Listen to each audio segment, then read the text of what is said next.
गांव के बुजुर्गों का मानना था कि नरभक्षी अमावस्या की रात विशेष रूप से भयानक होती है। यह रात जंगल के बीचों बीच स्थित एक पुरानी हवेली को और भी डरावना बना देती थी। हवेली में कोई नहीं जाता था और जिन्होंने भी वहां जाने की कोशिश की वे कभी लौट कर नहीं आए।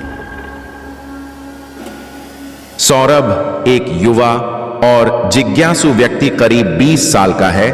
गांव की इन कहानियों पर यकीन नहीं करता था। उसने ठान लिया कि इस अमावस्या की रात वह हवेली में जाकर सच का पता लगाएगा। उसके दोस्त विनीत और राहुल भी उसके साथ जाने को तैयार हो गए। अमावस्या की रात थी, चांद का कोई निशान नहीं था और चारों ओर अंधेरा पसरा हुआ था। सौरभ, विनीत और राहुल ने अपने हाथों में टॉर्च और कुछ खाने पीने का सामान लिया और हवेली की ओर बढ़ चले। जंगल का रास्ता बहुत घना और डरावना था। रास्ते में उन्हें अजीब अजीब आवाजें सुनाई दे रही थी, जैसे कोई उन पर नजर रख रहा हो। विनीत और राहुल की दिल की धड़कन तेज हो गई, पर सौरभ ने उन्हें शांत रहने को कहा। जैसे जैसे वे हवेली के करीब पहुंचते गए, एक अजीब सी ठंडक उन्हें महसूस होने लगी। आखिरकार वे तीनों हवेली के सामने खड़े थे। हवेली का दरवाजा चरमराते हुए खुला और उन्होंने अंदर प्रवेश किया। अंदर की हवा और भी ठंडी थी। हवेली के अंदर का माहौल भयानक था। दीवारों पर अजीब चित्र बने हुए थे और हर कोने से। सौरभ ने कहा, हमें अलग अलग होकर इस जगह को अच्छे से देखना चाहिए। विनीत और राहुल ने पहले तो मना किया, पर फिर सौरभ की बात मान ली और तीनों अलग अलग दिशाओं में चल पड़े। सौरभ जब एक पुराने कमरे में पहुंचा तो उसे एक पुरानी किताब मिली।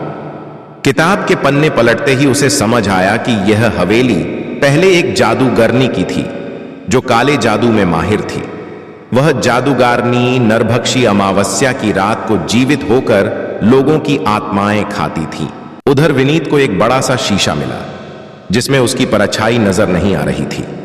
अचानक से वह शीशा टूटा और एक भूतिया छाया ने उसे अपनी चपेट में ले लिया। राहुल को एक और कमरे में कुछ हड्डियां मिली, जिन्हें देखकर वह डर गया और भागने की कोशिश करने लगा, लेकिन उसके पैर जैसे जमीन में चिपक गए। सौरभ ने किताब में लिखी हर बात पढ़ ली थी और अब उसे समझ आ गया था कि यह हवेली और यह अमावस्या कितनी भयानक हो सकती है। उसने अपने दोस्तों को खोजने की कोशिश की, पर हवेली की दीवारें उसे घेरने लगी।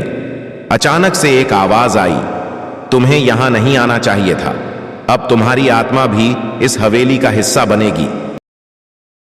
सौरभ ने जैसे तैसे करके अपने दोस्तों को ढूंढा और तीनों ने मिलकर वहां से भागने की कोशिश की, लेकिन हवेली के दरवाजे अपने आप बंद हो गए।